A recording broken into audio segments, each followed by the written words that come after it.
반갑습니다. 대종경 수행품 21장부터 공부하도록 하겠습니다. 제가 한번 읽어드리겠습니다. 21. 이 청춘이 여쭙기를 큰 도인도 애착심이 있나이까? 대종사 말씀하시기를 애착심이 있으면 도인은 아니니라. 청춘이 여쭙기를 정산도 자녀를 사랑하오니 그것은 애착심이 아니오니까. 대종사 말씀하시기를 청춘은 감각 없는 목석을 도인이라 하겠도다. 애착이라 하는 것은 사랑에 끌려 서로 멀리 떠나지를 못한다든지 갈려 있을 때 보고 싶은 생각이 나서 자신 수도나 공사에 지장이 있게 됨을 이름이니 그는 그러한 일이 없나니라. 이 질문 내용이 흥미롭습니다. 다 아시는 바와 같이 소태한 대종사님의 수제자 되시는 정산종사님께서, 대종사님도 자녀분들이 계셨고 정산종사님도 따님이 두 분 계셨거든요. 나중에 다 전무 출신 출가를 하셨는데, 이제 어렸을 때 얘기인가 봐요. 따님 두 분이 어렸을 때 정산종사님이 그 따님들을 사랑하는 모습을 보고 이청춘 제자가 질문을 하는 겁니다. 이청춘 이 선지님은 그 여성이세요. 예, 본명은 남자처럼 됐지만 그 다른 데도 나오는데 여자분이십니다. 그러니까 되게 그 수행자, 뭐 도를 닦는 출가자 이렇게 생각하면 되게 그 뭔가 사랑하면 안 될 것 같은 느낌 안 드세요? 뭔가 무덤덤해야 되고 돈을 보기를 뭐 그 돌같이 한다고 하는 경우도 있는데, 뭐 여성이나 남성이나 간의 그 사랑의 감정 이런 것들은 좀 무시하고 무덤덤하고 좀 그래야, 둔감하고 그래야 수도인답다 하는, 어떻게 보면 그 암묵적인 그 고정관념 같은 게 우리들 마음속에 있는 게 그 사실 아닌가 이런 생각이 들거든요. 그런 그 의식의 흐름 속에서, 관점에서 지금 대종사님께 이청춘 제자가 질문을 한 거죠. 그런데 그러니까 이제 애착심이 있으면 도인이 아닌데, 제자가 보기에는 정산종사님이 따님에 대해서 애착심이 있어 보인 거예요. 그러니까 그럼 이거는 애착심이 아니오니까 라고 하는 것은 그 삼단론법으로 이렇게 붙여보면 뭐예요? 정산종사는 도인으로서 좀 문제가 있는 거 아니야? 이런 질문과 상통하는 겁니다, 지금. 그러니까 대종사님은 그 반대로 대답을 하십니다. 그러니까 어떻게 보면은 지금 이 질문은 그냥 쉽게 생각하면 하나는 사랑이고 하나는 애착심이에요. 그러니까 이 법문을 떠나서 우리들 마음속에 사랑과 애착심은 어떤 차이가 있을까에 대해서 그 기준을 좀 갖고 있을 필요가 있어요. 뒤에 나오는 얘기지만 그냥 사랑은 굉장히 광범위한 것인데, 애착심은 쉽게 보면 사랑이 착심으로 변한 상태죠. 그러니까 과한 사랑입니다. 도를 넘은 거예요. 적정선을 넘은 거예요. 그러니까 무슨 일을 하려고 하는데 자꾸 그녀 얼굴이 떠올라서 일이 손에 안 잡힌다? 이제 애착심으로 가는 전 단계로 할 수 있죠. 그러니까 뭐 그 정도는 좀 봐줄 수 있을 것 같은데, 정말로 일이 손에 안 잡히고 아무것도 못 한다 이러면은 뭐예요? 사랑에 지금 빠진 거죠. 그렇죠? 예. 그리고 공사를 해야 되는데, 이 뒤에 나오는 내용이지만 이 애착심 때문에, 사랑하는 마음 때문에 공중을 위한 일을 할 수 없다. 주어진 사명을 완수할 수 없다. 이러면은 이제 문제죠. 그러니까 이 집착한다고 하는 건데 이 착심은 이 사랑 애자 옆에다가 착자를 썼는데 이거는 집착이라는 것의 준말이에요. 이 집자는 뭐죠? 잡는다는 얘기예요. 그러니까 이때는 뭐예요? 사랑에 사로잡힌 마음이죠. 예. 그래서 마음이 자유롭지 않은 이제 그런 상태입니다. 대종사님이 그 애착심을 가진 건 아니다 이렇게 보시고 이제 대답을 하십니다. 청춘은 그러니까 제자는 감각 없는 목석을 도인이라 하겠도다. 목석은 뭐 다 아시는 바와 같이 나무나 돌이에요. 되게 이제 그 살아있는 나무가 아니라 이제 죽은 나무 이렇게 생각하면 무적물과 같은 거죠. 감정이 없고 느낌이 없고 목석을 도인이라 하겠도다. 애착이라 하는 것은 사랑에 끌려 서로 멀리 떠나지를 못한다든지 갈려 있을 때 보고 싶은 생각이 나서 자신 수도나 공사에 지장이 있게 됨을 이름이니 그는 정산종사하는 그러한 일이 없나니라 이렇게 그 분석을 새롭게 하세요.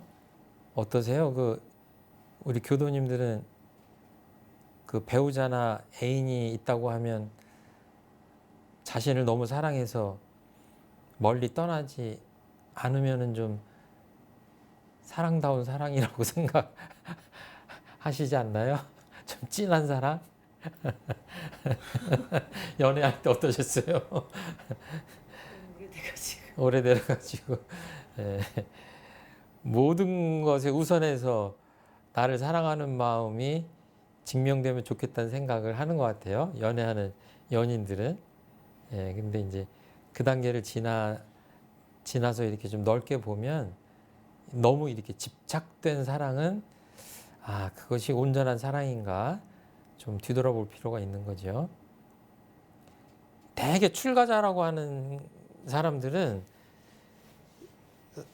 이렇게 정든 사랑하는 가족들을 뒤로 하고 그러니까 출가 스님, 출가 승려 이러면은 뭐예요?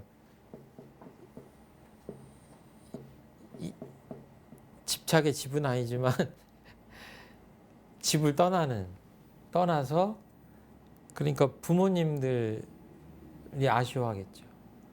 그리고 많은 스님들이나 이런 분들 보면 가정을 이루고 살다가 자녀가 있는 상태에서 머리 깎고 스님이 된 경우들이 많아요. 지금도 그렇지만 유명한 스님들, 뭐 성철 스님이나 뭐 청담 스님이나 우리가 아는 거의 그 고승들은 다 뭐 이렇게 가족을 이루고 살다가 출가했다고 보셔도 될 만큼 그렇게 많죠. 그 원조는 누구세요? 서가모니 부처님이죠. 서가모니 부처님이 그냥 이게 미혼인 상태에서 총각인 상태에 출가하신 게 아니라 가정을 이루어서 그 라울란가 그 자녀를 하나 낳은 상태에서 한창 그 깨알 같은 그 재미가 있을 때 출가를 하신 거죠. 그러니까 우리들 마음에는 뭔가 사랑을 좀 끊고 좀 정도 끊고 그렇게 출가를 해서 수도를 하는 사람이기 때문에 그렇게 수도를 한 사람이 사랑을 표현하거나 그 사랑하는 관계를 맺거나 이러면은 이건 잘못된 거 아닌가 하는 자연적인 그런 의식의 흐름이 형성될 수밖에 없는 거 아니냐. 그러니까 수행자가 다정다감하다. 어떻게 생각하세요? 좀 다정다감하지 않아야 수행자 같아요. 다정다감해야 해야 될 것 같아요. 안 해야 될 것 같아요. 다정다감은 정도 많고 이거겠죠. 감정도 많고 느낌도 많고 이런 거죠. 다정다감은 어떻게 사람이 다정다감해가지고 어떻게 도를 닦을까 이렇게 생각하기가 쉬운 거죠. 그런데 일단 이 본문을 보면 대종사님께서는 그렇게 자녀를 사랑하는 것이 정당한 사랑이다라고 말씀하신 거예요. 그리고 방금 전에 한 것처럼 사랑한다고 해서 뭐 마음의 자유를 잃어서 뭐 어디를 가는데 가지 못한다든지 공중사를 하는데 지장이 있다든지 그렇다면 모르지만 그 사랑은 그냥 자연스러운 인지상정의 그런 감정이다 이렇게 보신 겁니다. 제가 옛날에 TV를 보는데 그때 유명한 그 불교의 총림이 있는 큰 절이죠. 총림이 있다고 하는 거는 우리로 얘기하면 유니버시티라고 하는 거거든요. 그러니까 경원, 선원, 유원 이 세 가지가 다 있는 큰 절을 얘기를 하죠. 우리나라 몇 개 안 되는데 그 어디라고 제가 말씀을 안 드리고 거기에 모르겠어요. 지금 생각하면 제가 출가 전인가 출가한 다음인가 그 TV를 봤는데 벌써 수십 년 전이죠. 그러니까 그분 나이를 지금 기억은 안 나요. 근데 그 방장을 하실 분이니까 굉장히 연세가 있으셨던 것 같은데 그분이 TV에 나와서 대담을 하는데 출가를 해서 상당히 이제 열심히 그 수도를 하고 수행을 하던 차에 우연히 이제 길을 나갔다가 저자거리에서 그 출가하면 이제 어머니를 떠나왔을 거 아니에요. 그 어머니를 만난 이야기를 하는 거예요. 그런데 그 분께서 그 마음이 아무렇지도 않았다라고 표현하는데 제가 출가 전인지 후인지 기억은 안 나는데 저는 그때 좀 갸웃했어요.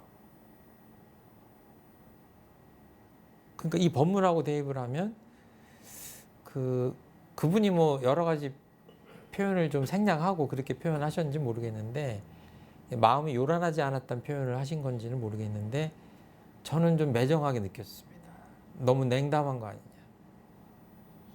나를 낳아주시고 길러주신 분인데 그 어머니를 만나면 그래도 수행자 이건 아니건 떠나서 그 어머니에 대한 정이 샘솟는 것이 자연스러운 게 아닌가 그 생각을 했었습니다. 근데 이제 공부를 하다 보니까 이런 그 법문들을 그때는 몰랐을 때인 것 같은데 이런 법문들을 비춰보면 그 제가 그때 생각한 것이 과히 틀리지 않은 게 아닌가 하는 생각을 하게 됩니다. 그러니까 이런 그 상황에 대해서 대종사님께서 그 불지품에서 아주 그 적실한 법문을 해주신 게 있어요. 제가 한번 읽어드릴게요. 불지품 8장인데 중생은 희로애락에 끌려서 마음을 쓰므로 이로 인하여 자신이나 남이나 해를 많이 보고 보살은 희로애락에 초월하여 마음을 쓰므로 이로 인하여 자신이나 남이나 해를 보지 아니하며 부처는 희로애락을 노복같이 부렸으므로 이로 인하여 자신이나 남이나 이익을 많이 보나니라. 세 가지로 말씀을 하십니다. 지금 인간의 감정에 대해서 지금 사랑도 그 중에 하나이기 때문에 희로애락 감정이 있는데 이것과 이 희로애락의 감정의 주인공인 그 주체를 세 가지로 나눠 보시는 거예요. 하나는 그냥 중생, 범부 중생, 보통 사람, 공부가 안 된 사람 이런 사람하고 그 다음에는 보살, 이건 어느 정도 도를 닦은 사람. 끝에 부처님은 뭐예요? 완전히 그 부처의 경지에 오른 사람이 이 희로애락의 감정을 쓰는데 세 가지가 다르다 이렇게 표현을 하시는 거예요. 어떻게 다르냐? 중생은 어떤다고 그랬죠? 희로애락의 감정에 끌려가는 거예요. 그러니까 내가 맛있는 빵이 하나 있는데 10사람 중에 누군가한테 나눠주고 싶다 그랬을 때 되게 사람들이 어떻게 나눠줘요? 그 사람이 친한 사람, 그 사람이 좋아하는 사람, 끌리는 사람한테 주잖아요. 근데 좀 넓게 보면 뭐예요? 그 빵을 그 사랑하는 사람이 꼭 먹지 않아도 될 때가 있거든요. 근데 정말 배고파서 먹어야 되는 사람이 있잖아요. 그러면 이 공변된 마음을 쓴다고 하면 이 빵을 누구한테 줘야 되겠어요? 내가 친하고 사랑하는 사람한테 주는 게 아니라 배고파서 지금 기진맥진한 사람한테 주는 게 맞잖아요. 희로하게 끌리지 않는 거예요. 그리고 예를 들어서 내가 툭 하면 벌컥벌컥 화를 내요.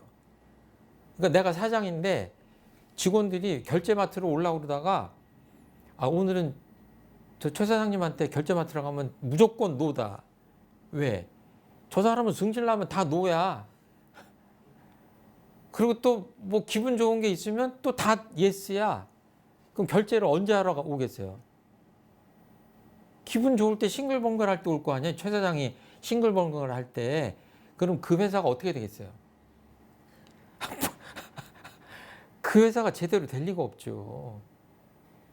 그러니까 감정에 끌려서 뭔가 행동을 한다, 판단을 한다, 심신작용을 한다. 도 닦는 거를 어렵게 생각하는 게 아니라 쉽게 생각하면 일반 사회인들한테 쉽게 말하자면 내 감정으로부터 자유로울 정도만 해도 엄청난 경지다. 그러니까 대종사님께서 그 화를 안 내신 게 아니거든요. 화를 가끔 내셨다고 그래, 크게. 그 제자들 잘못하면 꾸짖느라고. 결국 어떤 제자를 꾸짖으면 막 다른 제자들이 곁에 오지 못할 정도로 막 쩌렁쩌렁 해가지고 저 불법 연구의 정문에서부터 들릴 정도로 그 체구가 좋으시고 기운이 좋으시니까 막 쩌렁쩌렁 해가지고 제자들이 다 아유 막 이렇게 벌벌 떨었다고 그래요.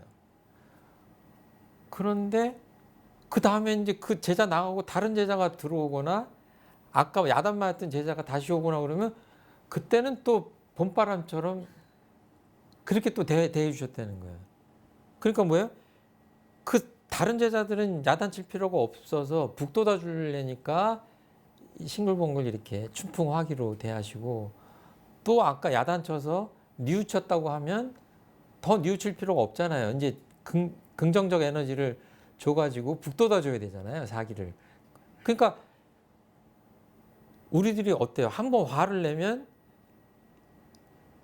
이 화가 막 오래 가잖아요. 금방 화냈다가 금방 따뜻하게 웃었다가 이게 잘 안 되잖아요. 그 부처님은 그 경지까지 가는 거예요. 그러니까 이 중간에 보살은 뭐예요? 중생은 이제 그렇게 감정에 끌려서 사는 사람들이고 보살은 끌려가는 경지라면 여기는 초월하는 게 초월. 비교적 그 끌려가지 않는 단계죠. 여기는 뭐예요? 자유할 수 있는 거죠. 여기서 어떻게 노복같이 부려 쓴다 그랬어요. 그러니까 어때요? 아이고 내가 마음이 이렇게 좀 화가 나지만 누구를 만나면 이분한테 화를 내는 기색을 내가 좀 누그러뜨려야 되겠다 이러면 어때요? 이 중생 이상 단계죠. 초월하는 단계예요. 그리고 그런데 예를 들어서 이 부처의 경지는 어디까지 가야 되냐면 내 감정이 어떻든 상관없이 상대방을 봐서 내가 평소에 아끼고 사랑하는 제자였어도 큰 잘못을 했으면 남을 하고 싶지 않아도 엄하게 좀 화도 내고 하면서 경책을 해서 바로 잡아준다든가. 그리고 정말 평소에 미운 짓만 골라서 하는 사람인데 정말 이쁜 짓을 그 정의로운 바른 행동을 했다 이거예요. 그럼 뭐예요?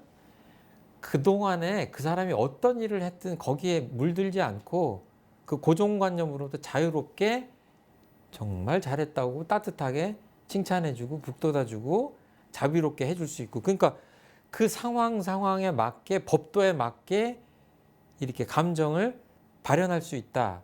그러면 이제 이런 단계죠. 이제 끌려가지 않는 정도, 이 정도. 이렇게 불치품 8장에서 말씀을 해주셨는데, 나중에 불치품 8장은 안 해도 되겠네요. 지금 다 말씀을 드려가지고. 이게 이제 유교에서 보자면 그런 표현이 있잖아요.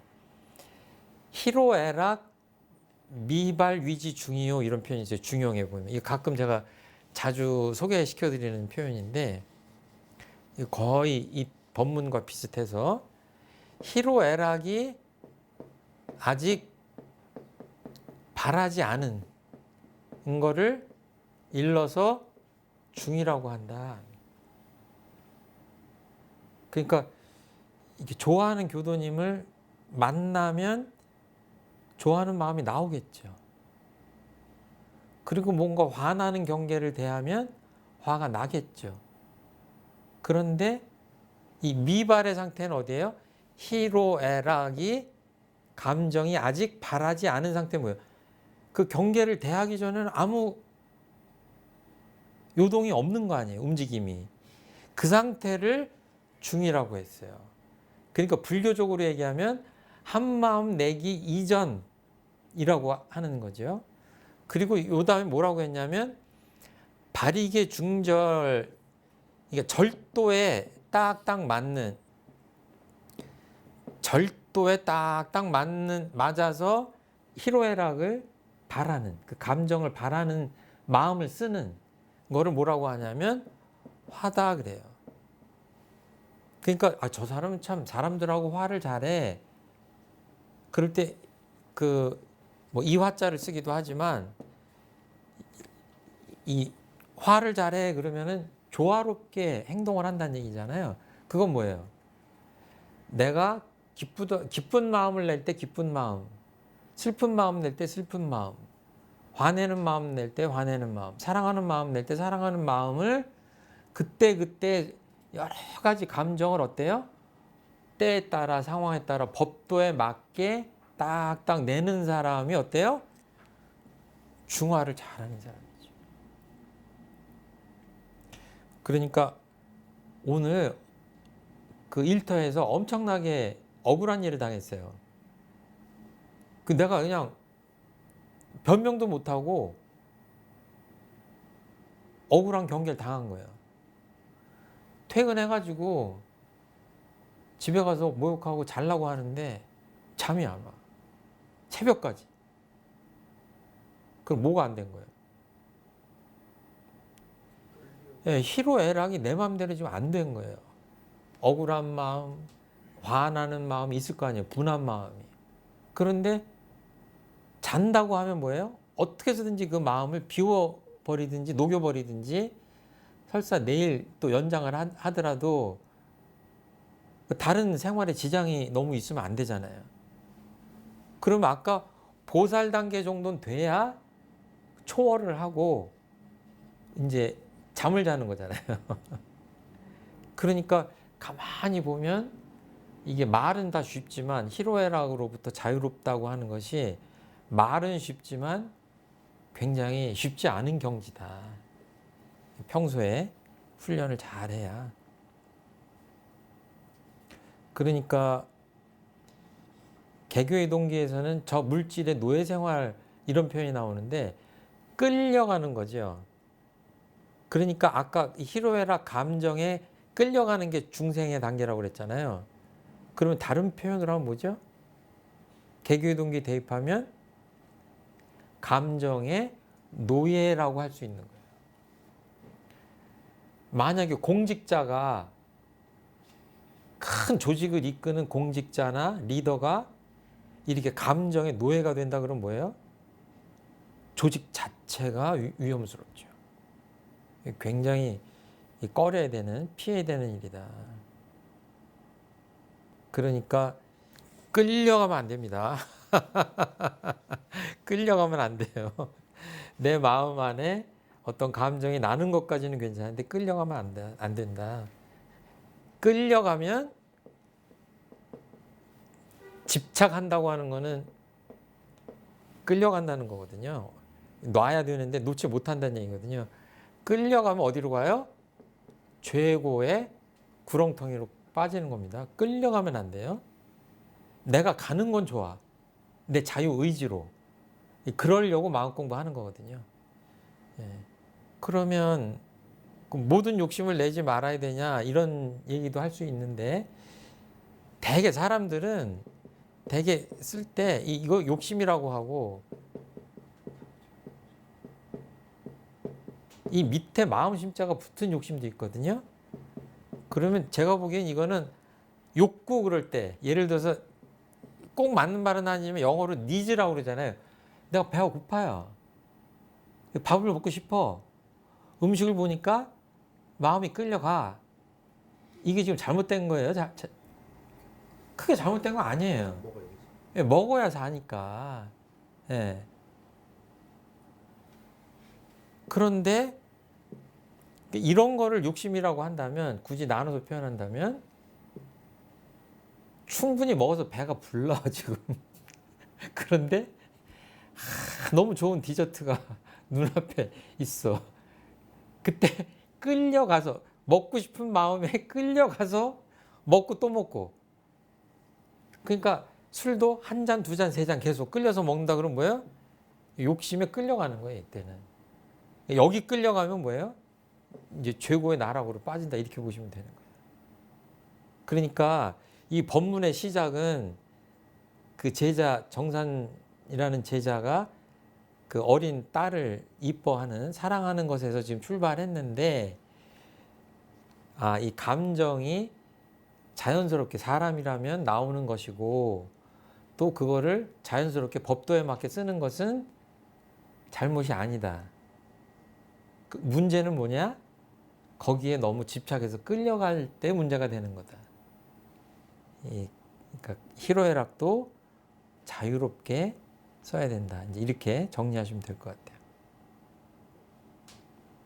여러분들 어떠신가요? 그 사랑하는 마음이 오히려 어떤 자유를 애착심으로 변해서 자유를 이렇게 구속하는 그런 경험들 해보신 적 없나요?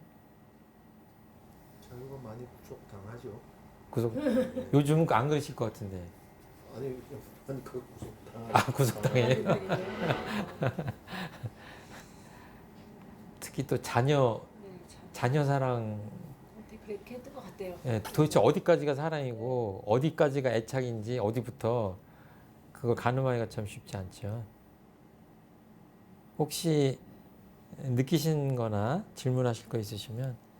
근데 그렇게 자유가 이제 구속이 당한다고 할지라도 이제 지공무사하냐. 그쵸. 예. 그래서 사가 아니라 뭐 공에 있어서 큰 그게 없다. 그 사랑하는 마음에 끌려가서 이제 내가 뭐 하고 싶은 대로 잘 못한다 하더라도 예. 그것이 사적으로 뭔가 일을 처리하는 게 아니라 공적인 일에 있어서 봐서는 아무 문제가 없다 하면 괜찮은 거 아닌가. 썩 괜찮아 보이진 않은 것 같아요. 그러니까 이게 그 큰 지장만 없으면 되지 않냐. 그러니까 뭐 그 정도면 어떻게 보면 뭐 그냥 좀 쉽게 표현하면 80점 줄 수도 있을 것 같긴 한데요. 근데 이제 깊이 들어가면 그게 좀 뭐 케이스 바이 케이스긴 하지만 요 지공무사라고 하는 건 내가 사심이 없다는 얘기거든요. 그러니까 뭐냐면 정말로 좀 사사로운 감정이 있으면서 논리적으로 공적으로 문제가 없다고 하는 것은 약간 좀 뭐랄까요. 깊이 들어가면 문제가 생길 수밖에 없지 않냐. 이제 그런 거죠. 그러니까 그래서 예를 들어 다정다감하고 이렇게 따뜻한 감정, 사랑의 감정 같은 걸 베푼다고 하더라도 그것이 어떤 특정한 대상에게만 사사롭게 쓰인다 그러면 이게 지금 공변되어 있는 게 아니죠. 이 사랑을 이렇게 다 나눠줘야 되는데 이제 여기 사사로운 게 있다 그러면은 이제 문제가 좀 되는 거고. 근데 꼭 이제 그렇지 않고 법문에도 그렇게 밖에서는 사사롭다고 볼 수 있을지 모르지만 개인적인 그 어떤 사랑의 감정이나 이런 게 있다고 하더라도 정말로 뭐 공사에 별 지장이 없다 그러면은 아까 말씀하신 대로 또 그 정도도 참 굉장한 마음 공부의 단계가 아닌가 그렇게 그러면 칭찬할 훨씬- 만하죠. 훨씬 이 본문을 이해하는 것이 이제 머무르는 바 없이 마음을 내라 하는 예. 그런 방식으로 이해를 하는 게 훨씬 더 가까운 본문이겠네요. 그런 것도 다 뭐 밑에 깔려 있긴 할 것 같아요. 예. 그래서 이제 깊이 들어가면 뭐가 공이고 뭐가 사냐 이제 그런 문제까지 갈 수 있는데 그래도 뭐 가족에 대한 사랑 이런 것들은 그 개인적인 사랑이라고 할 수 있는데 어떻게 보면 그 상당한 경지에 오른 분들이 자녀를 사랑하는 거는 사실은 보통 사람이 자녀를 사랑하는 것하고는 깊이 보면 질적으로 좀 차이가 있다. 그거를 제가 말로 다 표현할 수가 없지만 거기서 질적 차이가 있기 때문에 그 대종사님께서 아까 이제 그런 법문을 하시지 않았을까. 우리 혹시 노 선생님 우리 딸 같은 경우에 몇 시까지는 꼭 들어와라 들어와라, 이런 얘기를 예. 많이 했었는데 잘 안 지켜지고 예, 이제 뭐 성인이 된 지가 한참 지났으니까 예. 지금은 사실 막 그렇게까지 막 구속은 안 하지만 이제 뭐 친구를 만나면 또 늦어지고 막 이러니까 예, 이게 12시가 통금 시간이다 이렇게 예, 얘기를 해도 안 지켜지더라고요. 이게 그럼 또 이제 마음이 요란하고 네, 근데 이제 그렇게 막 제 마음을 요란하게 해서 또 며칠 또 기분이 안 좋으면은 또 이제 서로 안 좋으니까 예. 이제 그냥 지금은 그냥 뭐 좀 마음을 비우고. 마음을 비웠어요. 본인이 알아서 잘 하겠지. 예. 이러면서. 근데 그게 구속을 해야 좀 더 하는 게 부모로서 해야 되는 게 맞는 예, 게 예. 아닌가 생각은 아직도 사실 좀 왔다 갔다 하는데. 그러게요. 그러니까 이 정답이 없는 게 네. 그 처처불상이라고 하잖아요. 모두 부처님이라고 하는데 예를 들어서 딸이 한 명 있다. 그러면 대한민국의 모든 딸이 다 같았으면 답이 하나일 텐데 그 교도님 딸은 이 세상에 하나밖에 없는 딸이거든요.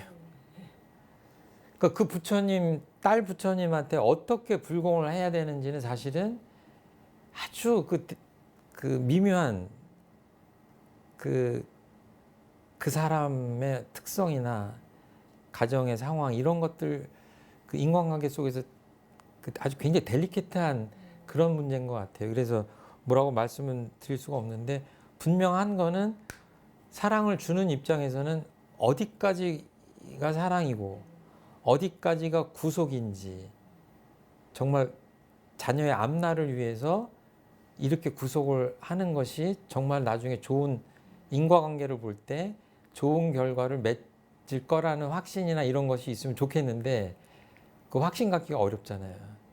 저도 뭐라고 드릴 수는 없지만 부모님 입장에서는 일단 그렇게 뭔가를 구속을 하거나 사랑을 하거나 할 때 이 생각을 해보시는 것 자체가 도움은 된다. 아, 지금 나 편하자고 하는 얘기냐? 정말 딸을 위해서 하는 거냐? 딸을 위해서 한다고 하지만 인과의 이치 또는 합리적인 어떤 이치에 의해서 정말 이 나이에 있는 요즘 그 젊은이에게 아주 교육적으로 타당한 합리적인 내가 교육을 하고 있는가 하는 거를 계속 성찰할 수밖에 없는 거죠. 그 뭐 유명한 강사가 뭐라고 해서 그거를 대입한다고 되는 게 아니거든요. 대한민국의 모든 딸들은 다 달라요. 고유한 존재예요. 그리고 그 답을 써야 되는 거는 엄마의 고유한 의무와 책임이에요.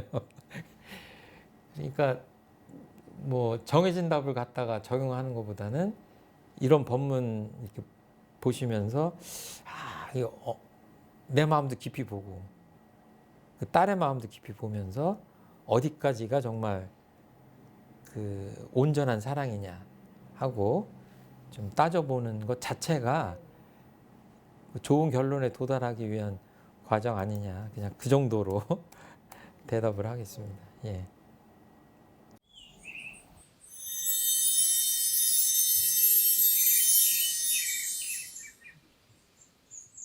(22장) 이어서 공부하겠습니다. 경전에 대한 말씀으로 이제 옮겨가는데요. 제가 한번 읽겠습니다.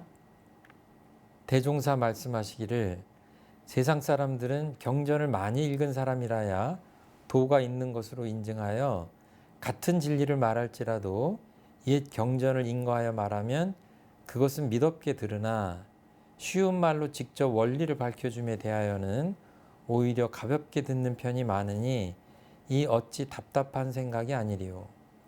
경전이라 하는 것은 과거 세상의 성자 철인들이 세도 인심을 깨우치기 위하여 그 도리를 밝혀놓은 것이지만은 그것이 오랜 시일을 지내오는 동안에 부연과 주해가 더하여 오고시서와 8만 장경을 이루게 되었나니 그것을 다 보기로 하면 평생 정력을 다하여도 어려운 바라. 어느 겨를에 수양 연구 추이사의 실력을 얻어 출중 초범한 큰 인격자가 되리요.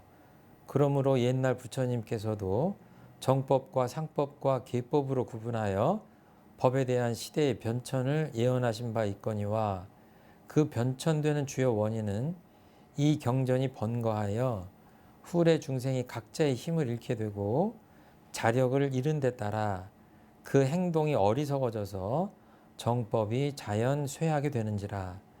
그러므로 다시 정법 시대가 오면 새로이 간단한 교리와 편리한 방법으로 모든 사람을 실제로 훈련하여 구전심수의 정법 아래 사람이 그 대도를 체험하고 깨치도록 하나니 오고 시서는 다 배워 무엇하며 8만 장경은 다 읽어 무엇하리요.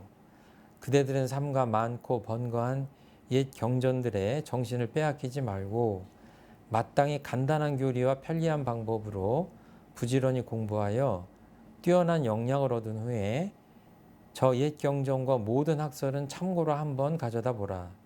그러하면 그때에는 10년의 독서보다 하루아침에 참고가 더 나으리라. 대종사님께서 사람들이 수도를 한다고 하는 사람들이 아주 옛날 권위가 있는 경전들을 읽는 것, 이런 것들은 이렇게 높이 생각하면서 쉬운 말로 이렇게 가르쳐 주고 하면 그런 것들은 좀 가볍게 듣는 것에 대해서 답답하다고 표현하셨어요. 그러니까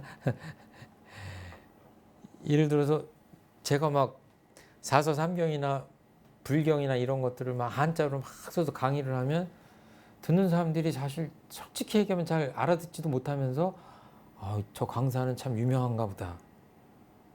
그러는데 예를 들어서 자기 감정, 아까 방금 전에 말씀드렸듯이 감정 하나부터 자유로운 게 쉬운 게 아닙니다. 상당한 경지에 올라야 됩니다. 그러면서 그냥 쉬운 얘기를 쭉 하면은 그런 것들은 뭐 나도 다 아는 얘기 아니야? 이러면서 별로 귀하게 알지 않는다. 이러면은 대종사님 보기에는 그거는 사실은 그 잘못된 생각이다. 그래서 이런 경험들을 많이 해보신 것 같아요. 쉽게 얘기를 해주면 너무 가볍게 듣는 사람들이 있었던 것 같아요. 그래서 지금 이 법문을 하시지 않았을까 그렇게 생각합니다. 여기 지금 그 대종사님 직접 쓰신 정전이 이 앞부분이 요 정도 되거든요. 얼마 되지 않아요. 이건 대종사님께서 직접 쓰신 겁니다. 근데 보면 한글로 되어 있거든요. 그러니까 어려운 한자 단어들이 있어서 어렵긴 하지만 다 우리 경전은 한글로 되어 있기 때문에 쉬워요. 그러니까 요즘은 세종대왕님 은혜에 대해서 크게 높이 평가하는 사람들이 많지만 한 100년 전, 50년 전 이렇게 거슬러 올라가면 어때요? 경전인데 다 한글로 돼 있어? 뭔가 가벼운 거 아니야? 이렇게 생각할 수도 있어요. 그러고 보니까 이거 쓰신 분이 아니 학력도 뭐 학교도 제대로 안 나오신 분이 우리나라 저 전라남도 영광 그냥 깡촌에서 태어나신 분이 혼자 대각을 하셔가지고 쓰셨다고 하면 뭐예요? 야 정말 대단하다 이렇게 생각하는 게 아니라 뭔가 갸웃 할 수 있는 상황이죠. 교도님들은 그렇게 생각 안 하시겠지만 근데 막 이게 어려운 한문도 막 섞여 있고 막 이러면서 알지 못하는 얘기도 막 엄청 많이 있고 그런데 이게 이 쓰신 분이 그냥 쓰신 게 아니라 어느 날 기도 끝에 오색 구름이 찬란한데 하늘에서 천사가 내려와서 꿈결같이 선명한 그런 꿈결 같은 상황에서 이게 어떤 이름할 수 없는 어떤 절대자의 메시지를 우리 교조님한테 알려줘가지고 이 어려운 경전이 나왔다 이렇게 하면 어때요? 마음이 이쪽이 더 좀 뭔가 있어 보이잖아요. 예? 그냥 저기 전라남도 어느 땅에서 태어나신 분이 학교도 안 다니신 분이 이렇게 써놨다고 하면 뭔가 좀 없어 보이잖아요. 요즘 말로. 근데 막 수십일 동안 단식을 하신 끝에 오색 구름에 쌓인 어떤 천사들이 수백 명의 어떤 그 사람들을 이렇게 천사 부하들을 끌고 막 등에 막 날개를 달고 막 꽃비가 내리고 막 이러면 어때요? 좀 달라 보이잖아요. 근데 어떻게 된 게 원불교는 그런 게 하나도 없어요. 그러니까 옛날 어려운 경전 이런 것, 옛 경전 이런 것들에 대한 권위는 좋은 권위긴 해요. 그런데 정말로 제가 최근에도 대한민국에서 손꼽히는 어떤 불교학자분의 책을 읽었는데 제가 읽다 보니까 정말 그런 면이 있구나 하는 생각이 들어요. 뭐냐면 우리가 읽는 경전들은 다 뭐예요? 불교 경전들은 다 한문으로 돼 있어요.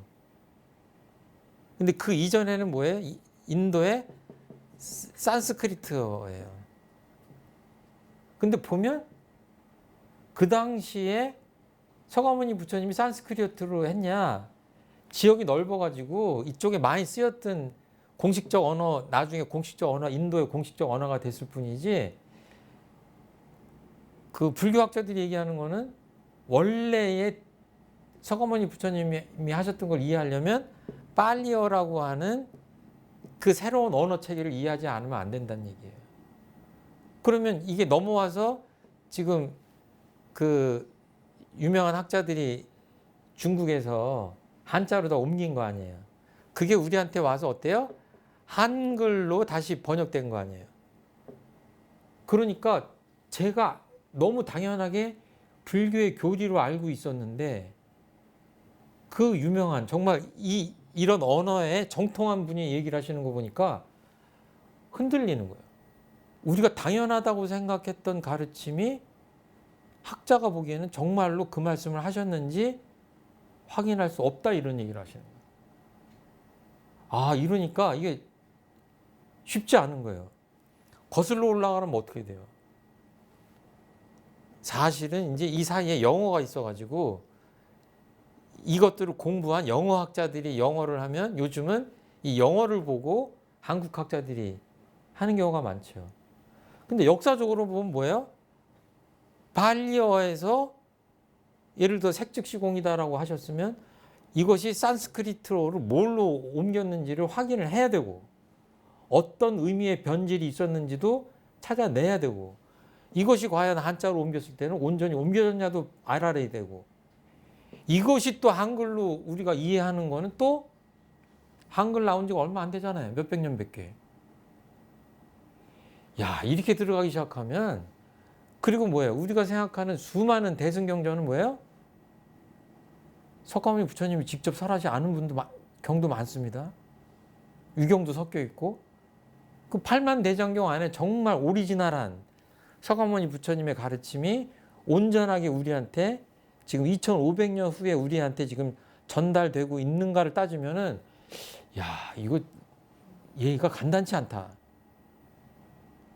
그러니까 뭐 엄청나게 오거시서 팔만장경 이런 표현이 나오잖아요. 학자마다 고승마다 또 거기다가 부연과 해설을 하니까 정말 그 많은 그 경전들 해석, 논 이런 것들이 생긴 거잖아요.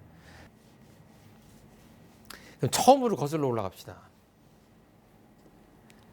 석가모니 부처님 계시고 공자님 계시고 예수님 계시고 소태산 대종사님 계시다 그러면 처음에 이분들이 말씀하셨을 때 처음부터 84,000경을 얘기하신 거예요?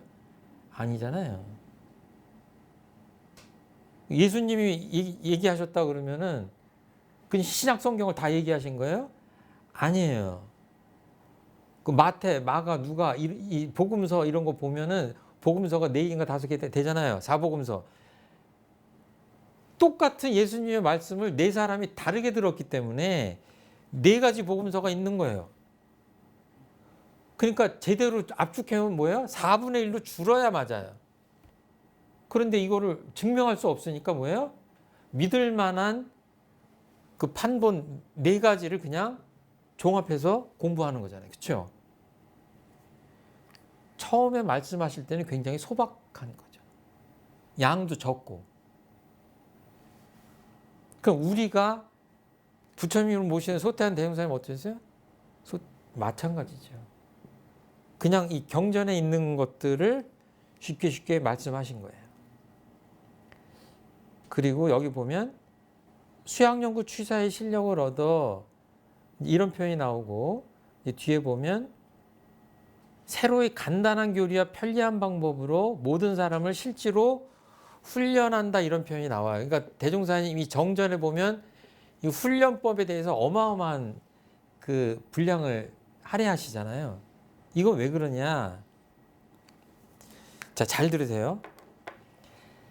우리가 경전을 공부하는 이유는 뭡니까?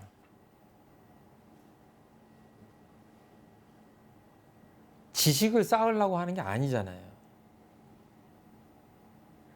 그러니까 그 수많은 경전을 읽어서 읽는 게 목적이 아니라 우리가 종교 생활을 하면서 불교나 유교나 예수교나 대종사님의 가르침을 얻는다고 하는 것은 뭐냐면 우리가 생각하는 우리가 그 고통받는 고통으로부터 자유롭고 뭔가 복된 삶을 살려고 하는 거 아니에요. 그걸 잊지 말아야 되는 거죠. 자, 그러면은 어떤 불교학자가 50년 동안 불경을 연구했어요. 그러면 이분은 부처님의 가르침을 그렇게 50년 동안 공부를 하고 학식을 많이 쌓았으니까 생사로부터 해탈하고 죄복을 자유로 하고 늘 복락의 길을 걸을 수 있냐? 한번 생각해 보세요. 그럴 수 있을 것 같아요? 없을 것 같아요? 그럴 확률은 보통 사람보다 많겠죠. 왜냐하면 늘 부처님 공부를 하니까. 그렇지만 등식이 성립되진 않아요. 제가 농담처럼 어디서 들은 건지 모르겠는데 예수님이 신학대학 나왔냐? 석가모니 부처님이 동국대 6년과정 박사학위 땄었어요? 아니잖아요.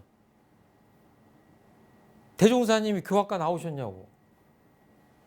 저는 그래도 6년 정도 공부를 했습니다. 교학과 나오고 대학원 나오고. 공부를 하면 대종사님이 저보다 덜 했어요. 원불교를. 무슨 말씀 제가 드리는지 아시겠죠? 종교의 생명은 그 경전을 읽는 그 자체에 있는 건 아니죠. 내가 공부를 하고 실제로 훈련을 해서 3대 마음의 힘을 얻어서 고통으로부터 자유롭고 복락의 길을 행복의 길을 갈 수 있는 힘을 얻으려고 하는 거예요. 그러니까 지금 바쁜 거예요. 그 수많은 경전을 다 읽다가 인생으로 허비할 게 아니라 학자들 제외하고 우리들은 뭐예요? 빨리 간단하게 공부해서 복락의 길을 가야 되죠. 행복의 길을. 자, 그럼 더 아주 비근하게 얘기합시다. 내가 축구 스타가 되고 싶어요. 그런데 축구에 관한 책 100권을 갖다 주고 앞으로 5년 동안 축구에 대한 책을 읽어라 그래요. 이 코치가. 이 제대로 된 코치예요?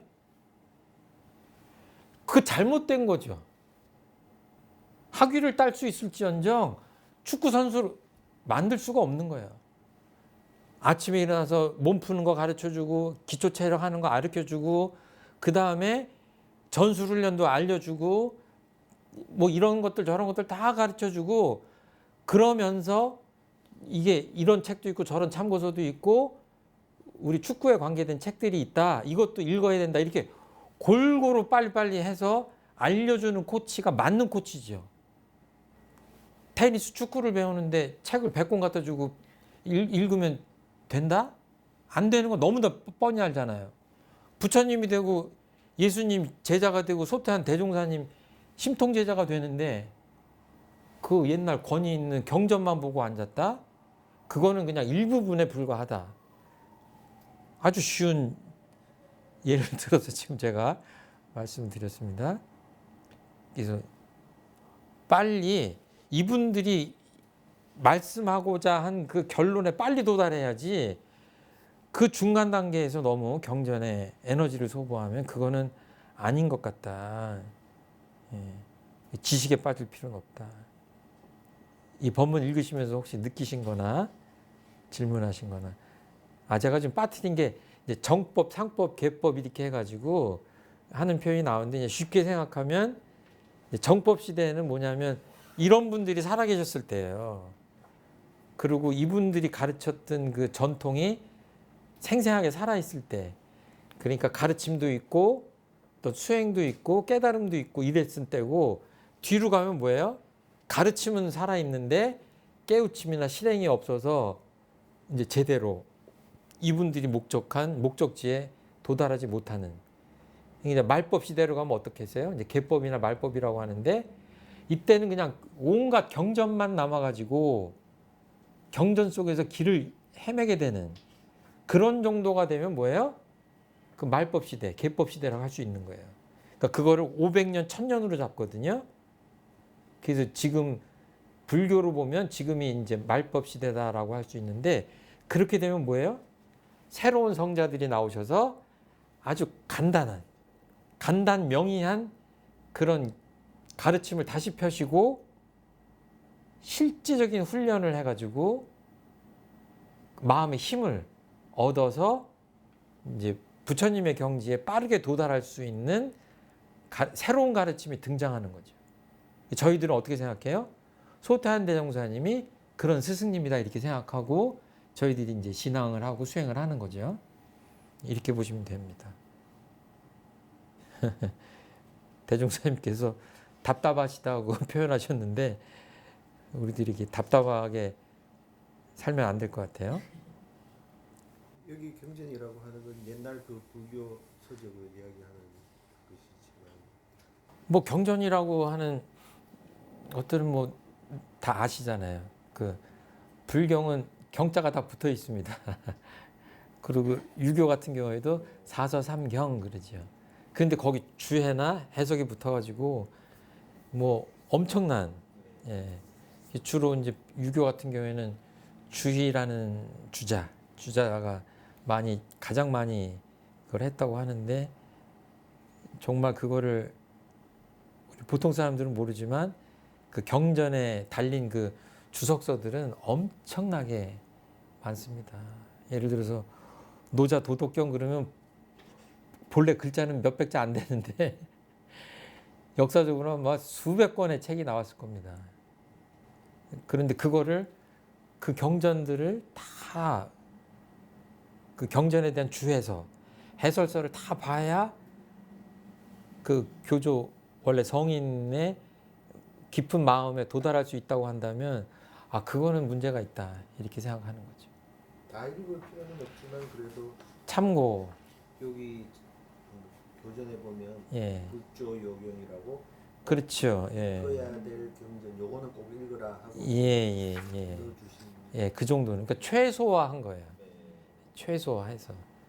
너무 번다한 경전을 다 읽을 필요는 없고 해라. 그리고 공부 단계도 원불교를 하신 분들은 처음에 특신급, 번반상정급, 법가항마에 갈 때까지는 범위를 넓혀서 온갖 많은 경전을 읽어야 되겠다 그러실 필요는 없고 그 정도 가시면 이제 그 다른 참고 경전을 읽으시고 그래서 처음에는 좀 집중해서 이제 뭐랄까요 마음의 힘을 얻는데 필요한 우리 교전에 좀 집중을 하고 그 다음에 어느 정도 지나가면 참고 경전들을 좀 읽고 다른 종교의 경전도 배우고 폭넓은 공부를 하시면 될 것 같아요.